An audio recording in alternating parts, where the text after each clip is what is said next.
اعوذ باللہ من الشیطان الرجیم، بسم اللہ الرحمن الرحیم۔ لاسٹ کلاس میں ہم نے سورہ فیل کا ترجمہ ہم نے الحمدللہ اس کو کہتے ہیں حرف بہ حرف یا لفظ بہ لفظ ترجمہ ہم نے کل سیکھا تھا۔ آج ہم اس کی مختصر سی تفسیر سماعت کریں گے، اور مختصر سی تفسیر سماعت کرنے کے بعد پھر ہم جو ہے وہ انشاءاللہ آج ایک اور سورت کا بھی لفظی ترجمہ انشاءاللہ سماعت کریں گے۔ اچھا، فیل عربی میں کس کو کہتے ہیں؟ میں نے اس دن جب ترجمہ لکھایا تھا تو اس میں لکھوایا تھا فیل کس کو کہتے ہیں عربی میں؟ ہے نہیں، ہاتھی کو کہتے ہیں۔ جو پرندہ ہے وہ تو ابابیل کو کہتے ہیں، ٹھیک ہے۔ ہاتھی جو ہے اس کو فیل عربی میں کہا جاتا ہے۔ جس سال یہ واقعہ پیش آیا اس سال کو عام الفیل کہا جاتا ہے، عین الف میم عام، جس طرح اردو میں عام ہوتا ہے نا، عام بات، اس طرح عربی میں عام۔ اچھا، عربی میں جو عام ہے نا وہ ایک سال کو کہا جاتا ہے، ٹھیک ہے۔ عام الفیل کا مطلب ہاتھی والا سال، ہاتھی والا سال اس کو کہا جاتا ہے۔ اچھا، بعض روایات کے مطابق، بلکہ اکثر روایات کے مطابق، حضور صلی اللہ تعالیٰ علیہ وآلہ وسلم کی جو ولادت ہوئی وہ عام الفیل میں ہی ہوئی، یعنی جس سال یہ ہاتھی والا واقعہ پیش آیا اسی سال حضور صلی اللہ تعالیٰ علیہ وآلہ وسلم کی ولادت ہوئی۔ بعض نے فرمایا اس کے ایک سال بعد ہوئی، بعض نے فرمایا 2 سال بعد ہوئی، مختلف روایات ہیں، لیکن جو اکثر روایات ہیں اس میں یہی لکھا گیا کہ حضور صلی اللہ تعالیٰ علیہ وآلہ وسلم کی جو ولادت ہے وہ عام الفیل کے سال ہوئی، یعنی اس سال جس سال یہ واقعہ پیش آیا۔ واقعہ کچھ یوں تھا کہ ایک بادشاہ تھا، اس بادشاہ کا نام تھا ابرہہ، اور اس نے ایک، جس کو کہتے ہیں کہ عیسائی تھا یہ، اور اس نے ایک گرجا گھر بنایا، بہت بڑا، بہت بڑی شاندار عمارت اس نے بنائی، گرجا گھر اس کو بنایا، اس نے بنایا۔ اچھا، یہ جو ایک اور بادشاہ تھا اس کا نام تھا نجاشی بادشاہ، جو کہ حبشہ میں ہوا کرتا تھا۔ یہ حبشہ کے نجاشی بادشاہ کے انڈر میں آیا کرتا تھا، تو اس نے ایک بہت بڑا کنیسہ بنایا، یا سمجھیے گرجا گھر بنایا، اور اس نجاشی بادشاہ کو خط لکھا کہ میں نے آپ کی خوشی کے لیے ایک بہت بڑا گرجا گھر بنایا ہے، اور میری خواہش یہ ہے کہ جس طرح لوگ خانہ کعبہ کا حج کرنے کے لیے جاتے ہیں سال میں ایک مرتبہ، اسی طرح سال میں ایک مرتبہ اس گرجا گھر کے اندر لوگ جمع ہوں اور جو ہمارا خدا ہے اس کی عبادت کریں۔ اس نے اس بات کو عام کرنے کے لیے مختلف شہروں کے اندر جو ہے کیا کہتے ہیں اپنے قاصد بھیجے کہ یہاں پر اور حج کرو۔ جب اس نے یہ حبشہ کے نجاشی بادشاہ کو خط لکھا تو یہ خط مسلمانوں کو کسی طرح پتہ لگ گیا کہ یہ جو بادشاہ ہے ابرہہ وہ یہ خواہش رکھتا ہے۔ تو 2 روایت ہے، ایک روایت کے مطابق مسلمانوں کو پتہ لگ گیا، اور جس گاؤں والوں کو پتہ لگا اس گاؤں میں سے ایک شخص اٹھا، وہ شخص گیا اس گرجا گھر میں، اور گرجا گھر میں رکا، اور رکنے کے بعد اس نے وہاں پر گندگی کر دی اور گندگی کر کے واپسی آ گیا، ایک روایت۔ دوسری روایت یہ ہے کہ جب اس نے دوسرے مختلف شہروں کے اندر خط لکھے کہ آپ عیسائی سارے اس گھر کے اندر آئیں، عام لوگوں کا مسلمان بھی شامل تھے، بولا سب کے سب خانہ کعبہ کو چھوڑ کر اس گرجا گھر کی آ کر جو نا اس میں آ کر جمع ہوں اور عبادت کریں اللہ کی، تو ان سارے گاؤں میں سے جس نے دعوت دی، یعنی سمجھے بہت بڑی لاکھوں کی تعداد کو اس نے دعوت دی، تو ان سارے لوگوں میں سے صرف ایک شخص آیا حج کرنے کے لیے، بس وہ پوری رات ٹھہرا، اور پوری رات ٹھہر کے صبح وہ چلا گیا، رات آیا سویا اور صبح اٹھ کر واپس چلا گیا۔ اب دونوں روایت کے مطابق جب یہ واقعہ ہوا تو اس واقعے کے ہونے کے بعد اس کو آیا غصہ، اس نے اپنا ایک قاصد بھیجا ایک گاؤں کی طرف جو کہ بہت قریبی گاؤں تھا، اور قریبی گاؤں والوں کو کہا کہ تم لوگ آؤ اور کم از کم یہاں پر آ کر عبادت تو کرنا شروع کرو۔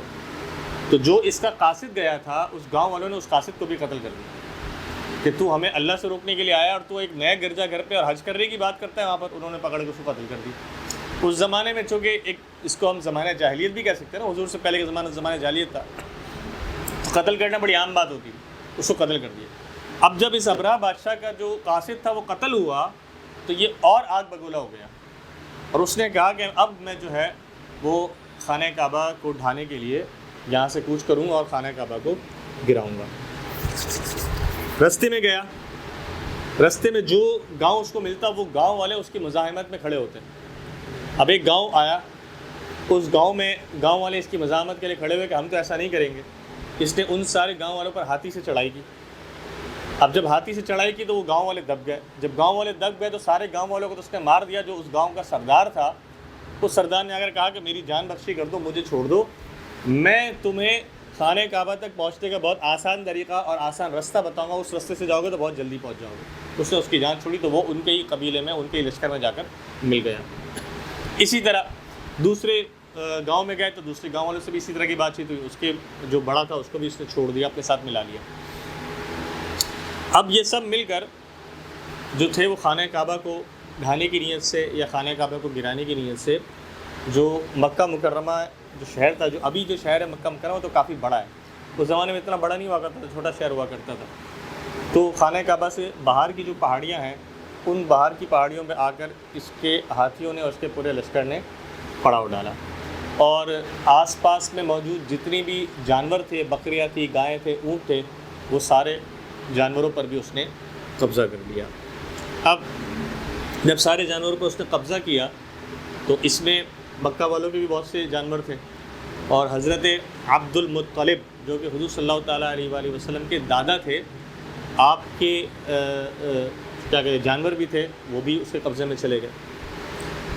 اب ابرہہ نے کیا کیا؟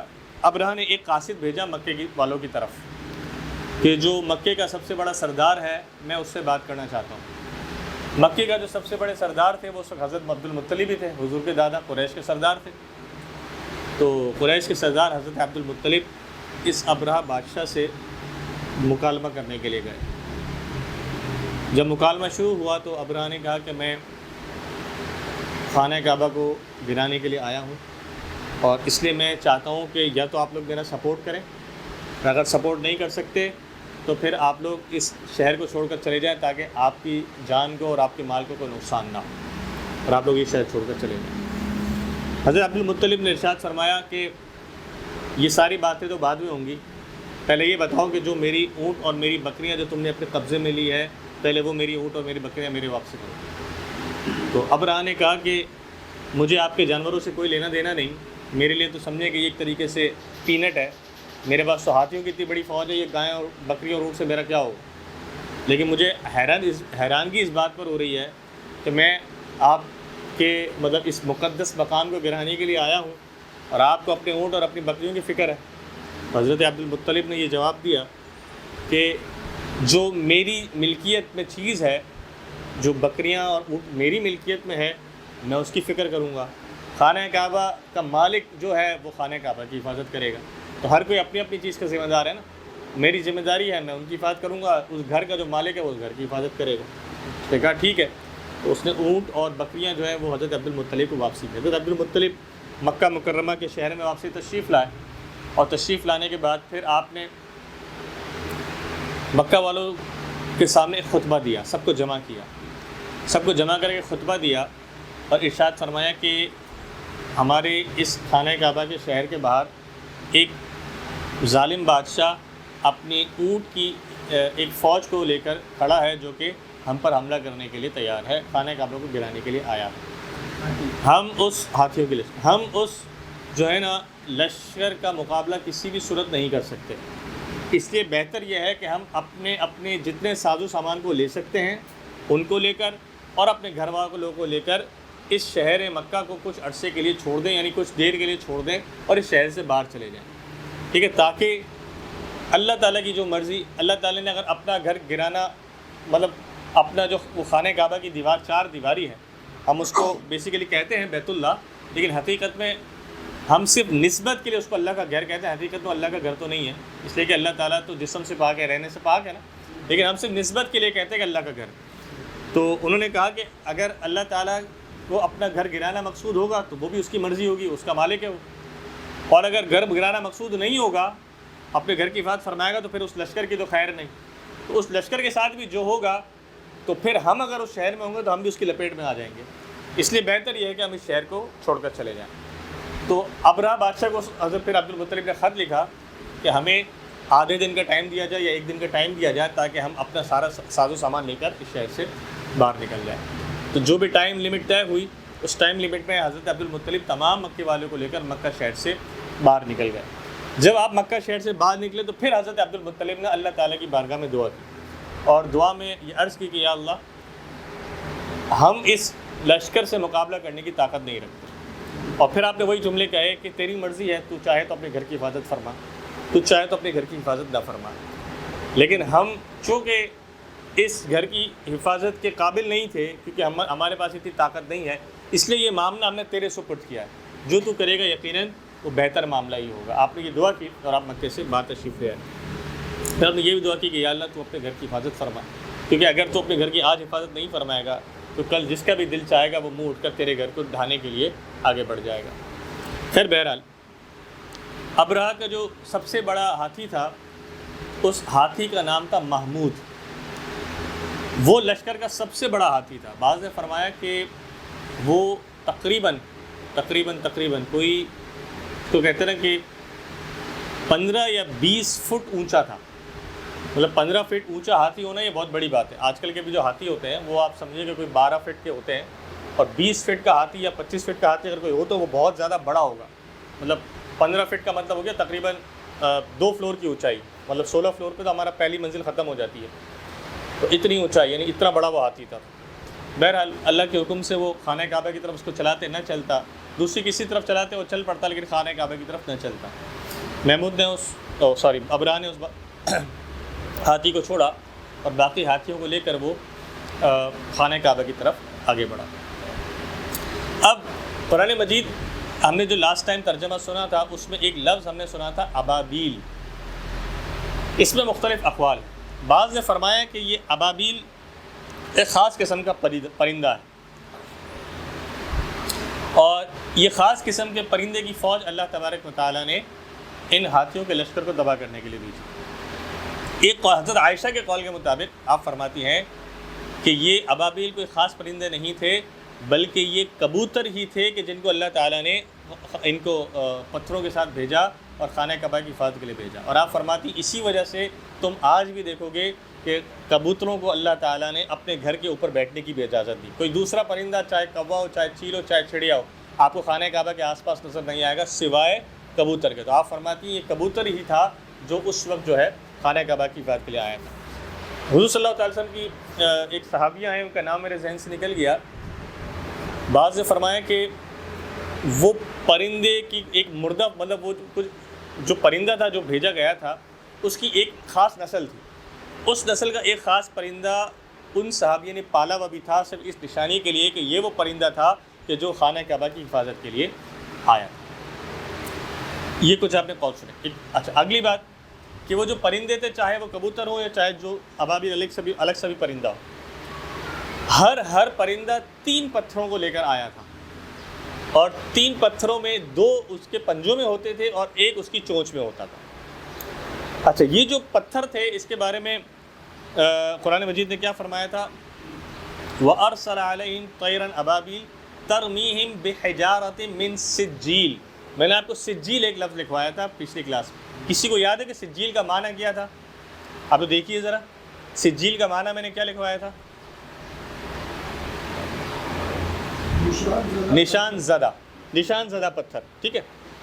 اچھا جناب، نشان زدہ میں 2-3 اقوال ہیں. پہلا قول تو یہ ہے کہ نشان زدہ کا معنی یہ ہے کہ اس پتھر کے اوپر نام لکھا ہوا تھا، وہ نام اس شخص کا تھا کہ جس شخص کے اوپر وہ پتھر گرنا تھا. یہ قول ہے. نشان زدہ کا معنی کیا ہے؟ اس پر نام لکھا ہوا تھا کہ جس شخص کے اوپر وہ پتھر گرنا تھا. دوسرے قول کے مطابق ہر پتھر کے اوپر ایک بلیک اسپاٹ تھا. کیا تھا؟ ایک بلیک اسپاٹ تھا، اس لیے اس کو نشان زدہ کہا گیا.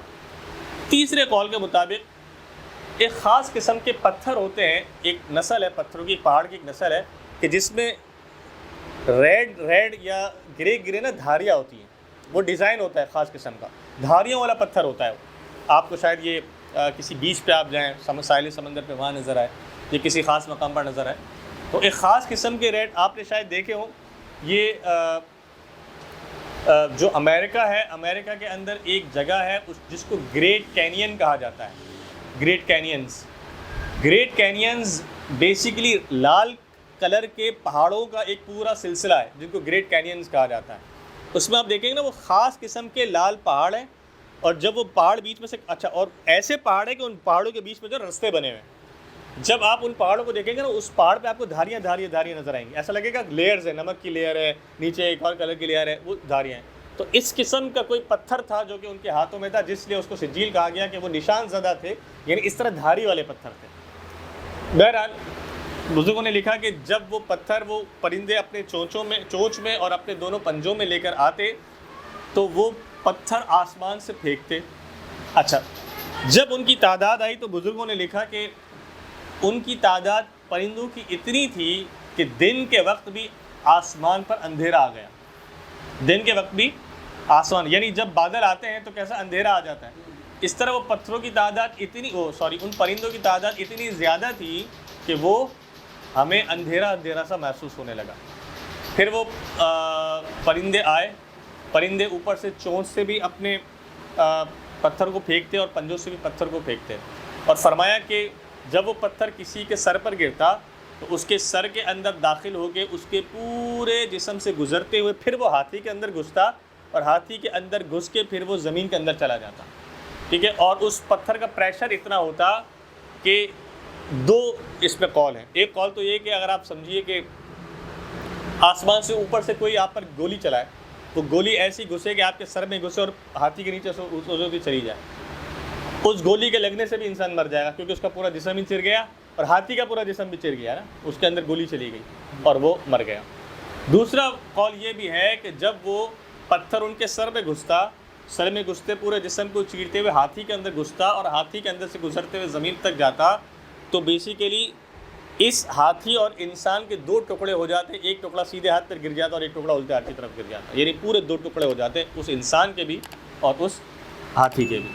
اس طرح یہ جو نا اللہ تعالیٰ نے اس جو قوم جو لشکر تھا اس لشکر کو ہلاک فرمایا.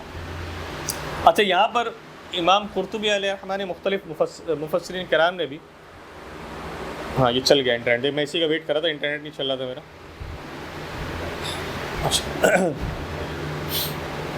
امام قرطبی علیہ الرحمہ نے امام طبری علیہ الرحمہ نے ایک بڑی زبردست بات لکھی ہے کہ جس پہ آج کل اعتراض بھی ہوتا ہے. میں نے سوچا کہ یہ بات آپ کو ضرور بتانی چاہیے. میں نے آپ سے شروع میں ذکر کیا کہ جس سال یہ واقعہ ہوا اس سال کو ہم کیا کہتے ہیں, کون سا سال کہتے ہیں؟ عام الفیل, ہاتھی والا سال. ٹھیک ہے, اور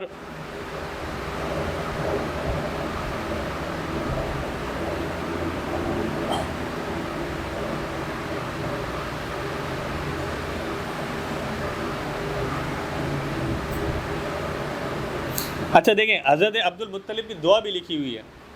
حضرت امام طبری علیہ الرحمہ نے یہ حضرت عبد المطلب نے جو دعا مانگی وہ کیا دعا مانگی کہ واللہ اے اللہ ما نرید حربہ, ہم ان سے جنگ کا ارادہ نہیں رکھتے, اس لیے نہیں رکھتے کہ ہم طاقت ہی نہیں رکھتے ان سے جنگ کرنے کی. آپ نے دعا کی وما لنا بذالک من طاقتی, اور ہم ارادہ کیوں نہیں رکھتے ان سے جنگ کرنے کا, کیونکہ ہماری طاقت ہی نہیں ہے. آپ نے دعا کی فَإِن يَمْنَعُهُ فَهُوَ بَيْتُهُ وَحَرَمَهُ, اگر تو انہیں روکتا ہے اس گھر کو ڈھانے سے تو وہ تیرا گھر ہے, وہ تیرا حرم ہے, تیری مرضی ہے, تو انہیں روک لے.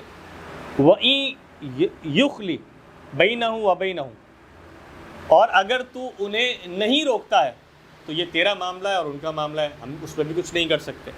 فَوَاللَّهِ مَا عِنْدَنَا لَهُ مِن دَافِعٍ عَنْهُ, آپ نے یہ دعا مانگی.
دیکھیے جو میں آپ کو بات بتانی تھی وہ سنیے، کیونکہ اس پر اعتراض ہوتا ہے، بہت ایک مشہور اعتراض ہوتا ہے، اور اس اعتراض کے جواب میں نے خاص طور پر آپ کے سامنے یہ قول رکھا۔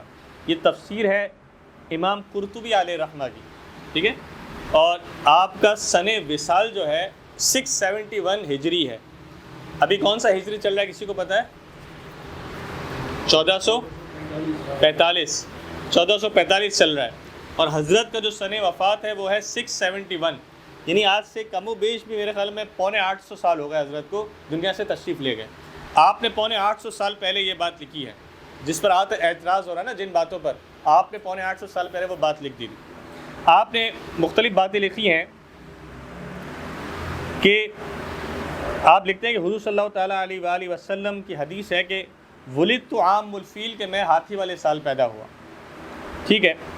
اچھا، آپ لکھتے ہیں کہ ایک کتاب ہے، آپ اپنی کتاب میں لکھتے ہیں کہ ایک کتاب ہے اعلام النبوہ، یعنی اعلام النبوہ آپ سے بھی پہلے کی کتاب ہے۔ آپ نے وہ قول اپنی کتاب میں نقل کیا، اپنی تفسیر میں امام قرطبی علیہ رحمہ نے۔ آپ لکھتے ہیں ولد رسول اللہ صلی اللہ تعالیٰ علیہ وآلہ وسلم، کہ حضور صلی اللہ تعالیٰ علیہ وآلہ وسلم پیدا ہوئے یوم الاثنین، پیر کے دن۔ کون سے دن پیدا ہوئے؟ پیر کے دن۔ یہ تو آپ سب کو معلوم ہے کہ حضور کے لحاظ پیر کے، لیکن اگلی بات سنیے جس پر اعتراض ہوتا ہے۔ آپ نے فرمایا ولد رسول اللہ صلی اللہ تعالیٰ علیہ وآلہ وسلم یوم الاثنین، حضور پیر کے دن پیدا ہوئے، الثانی عشر من ربیع الاول، ربیع الاول کی 12 تاریخ کو پیدا ہوئے۔ کون سی تاریخ کو پیدا ہوئے؟ آج آپ نے کیا سنی ہے یہ بات کہ کچھ کہتا ہے کہ حضور کی ولادت دن کو پتہ ہی نہیں، کوئی کہتا ہے کہ 12 کو پیدا ہوئے، کوئی کہتا ہے کہ 8 کو پیدا ہوئے، کوئی کہتا ہے کہ 9 کو پیدا ہوئے۔ تو آپ نے واضح طور پر اپنی تفسیر میں آج سے 850 سال پہلے تقریباً لکھ دیا، یا 950 سال پہلے لکھ دیا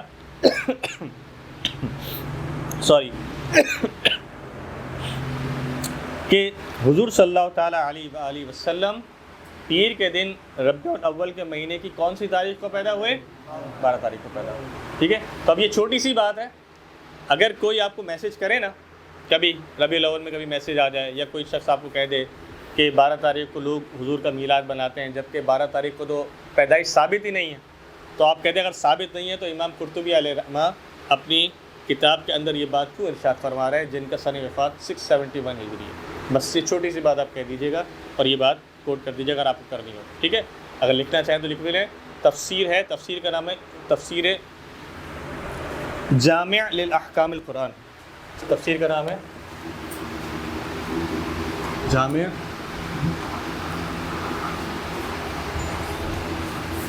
للاحکام القرآن، ٹھیک ہے، کہ مصنف کا نام ہے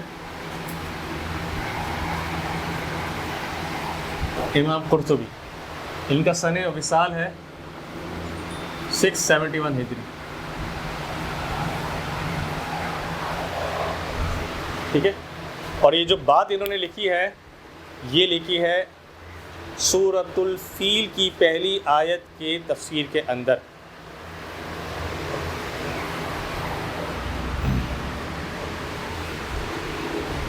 ٹھیک ہے۔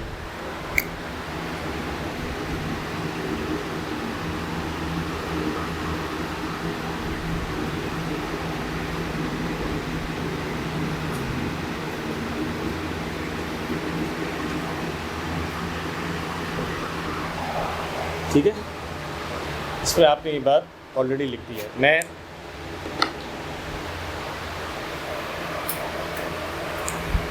اچھا، عمران بھائی جب آئے نا تو ان کو یاد لائے گا، میں اس کا اسکرین شاٹ بھی شیئر کر دوں گا، ٹھیک ہے، تو آپ گروپ میں شیئر کر دیجیے گا۔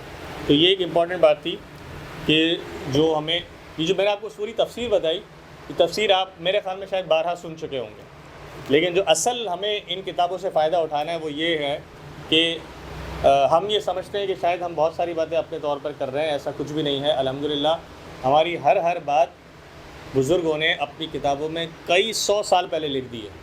یہ ہماری کمزوری ہے کہ ہمیں اس کا حوالہ نہیں معلوم ہوتا، لیکن ہر بات الحمدللہ ہماری تفسیروں کے اندر موجود ہے۔ ٹھیک ہے، تو بس یہ امپورٹنٹ بات تھی جو آپ کو بتا دی. اب ہم انشاءاللہ تعالیٰ جو ہماری اگلی صورت ہے اب ہم اس کا انشاءاللہ تعالیٰ ترجمہ شروع کریں گے تاکہ ہم دوسری کلاس دوسری صورت کا جی جی جی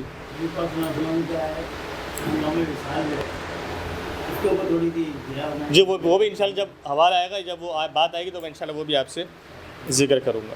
سنگل پرسن، ٹھیک ہے، میل، اور سیکنڈ پرسن. فرسٹ پرسن کون ہوتا ہے؟ جو کہنے والا ہوتا ہے. سیکنڈ پرسن وہ جس سے بات ہو رہی ہوتی ہے.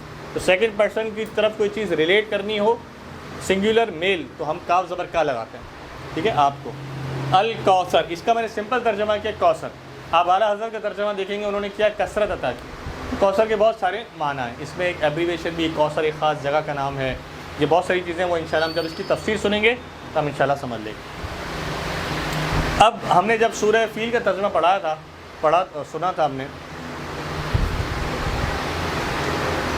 ترمیہم بحجارۃ من سجیل، اور پھر ہم نے پڑھا تھا فجعلہم. اس میں میں نے آپ کو فا زبر فا کا ایک الگ ترجمہ لکھوایا تھا. فا کا کیا ترجمہ لکھوایا تھا یاد ہے؟ سورہ فیل میں آخری آیت کا فجعل میں فا زبر فا کا کیا لکھا تھا؟ شاباش. تو دیکھو یہاں پر بھی فا کا ترجمہ کیا ہے؟ سیم ترجمہ ہے کہ نہیں ہے؟ ٹھیک ہے، تو اب یہ چیز آپ نے یاد رکھنی ہے کہ بہت سارے الفاظ ریپیٹیڈ ہوں گے، ان کے ترجمے آپ کو آٹومیٹکلی ذہن میں آ جانے چاہیے. تو وہاں پر بھی فا تو تھا، یہاں پر بھی فا زبر فا تو آیا. تو صلی کا معنی ہے نماز پڑھیے. لام زیر لی کا معنی ہوتا ہے کے لیے. کیا معنی ہوتا ہے؟ کے لیے. میں پوچھ رہا تھا الحمد، تمام تعریفیں للہ. تو للہ میں دیکھیں لام زیر لی لگا ہوا ہے اللہ سے پہلے، تو لام زیر لی کا معنی کیا ہے؟ کے لیے. تو ترجمہ کیا؟ الحمد للہ، تمام تعریفیں اللہ کے لیے. جو کے لیے کا ترجمہ نا کس سے آتا ہے؟ لام زیر لی کے لیے. وما ارسلناک، اور ہم نے آپ کو بھیجا رحمتن، رحمت بنا کر، للعالمین،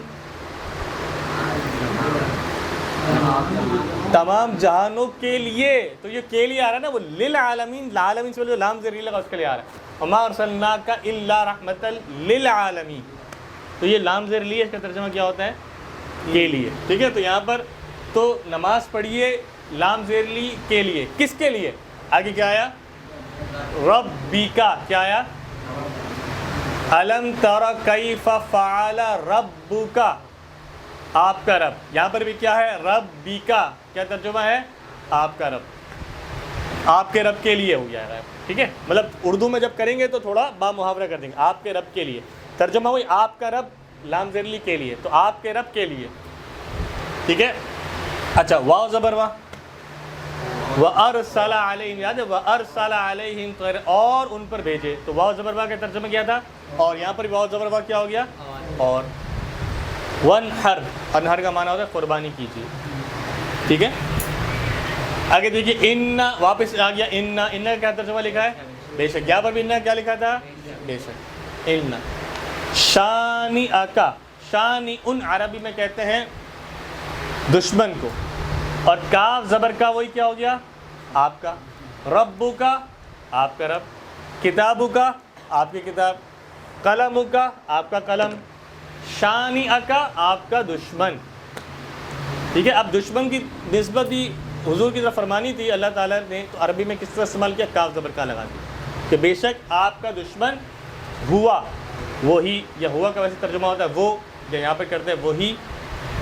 الابتر، ابتر کسے کہتے ہیں؟ نہیں بہتر نہیں بیٹا، کیا لکھا ہے دیکھو، الابتر، ہر خیر سے محروم. ابتر، ابتر اردو میں بھی استعمال ہوتا ہے. یار بڑی ابتر چیز ہے، تو بڑی ابتر بات کر دی ہے. ہر خیر سے محروم ہے، گھٹیا. ہاں بس، جو بہت اچھی بات کہی آپ نے. یہ لفظ زیادہ اپروپریٹ ہے، میں کہنا نہیں چاہ رہا تھا لیکن ہے اپروپریٹ یہی، گھٹیا. ابتر کا ویسے ترجمہ جو بنتا ہے گھٹیا ہی بنتا ہے، لیکن ہم یہاں پر چونکہ قرآن پاک کا ترجمہ ہے نا، جب قرآن پاک کا ترجمہ کرتے ہیں تو ہم کوشش کرتے ہیں کہ وہ لفظ استعمال کریں کہ جو قرآن پاک کے شایع نشان ہو. ٹھیک ہے، جبکہ معنی اس کا گھٹیا ہی ہے. لیکن قرآن پاک کے شایان شان یہ جملہ کہنا نہیں، ہمارے لفظ سے ہماری زبان سے قرآن پاک کے ترجمہ میں یہ جملہ نہیں نکلنا چاہیے۔ اس طرح نے کہا ہر خیر سے، اور یہ چیز ہمیں کس نے سکھائی؟ اعلیٰ حضرت نے سکھائی کہ جب بھی قرآن پاک کا ترجمہ کیا جائے قرآن کے ادب کے مطابق کیا جائے۔ ٹھیک ہے، یہ ترجمہ سب کو کلیئر ہے؟ اس میں کوئی کوشچن ہے؟ نہیں ہے؟ اب انشاءاللہ اس کی جو تفسیر ہم اللہ نے چاہا تو اگلی کلاس کے اندر سماعت کریں گے۔ اللہ تعالیٰ سے دعا ہے کہ آج کے درس میں ہم نے جو بھی باتیں سماعت کی اللہ تعالیٰ ان باتوں پر عمل کرنے کی توفیق عطا فرمائے۔ آمین وآخر دعوانا الحمد للہ رب العالمین وصلی اللہ تعالیٰ علی رسول خیر خلقی محمد وعلی آلہ وصحبہ اجمعین برحمتک یا ارحم الراحمین۔ صلاۃ والسلام کے لیے کھڑے ہوئے۔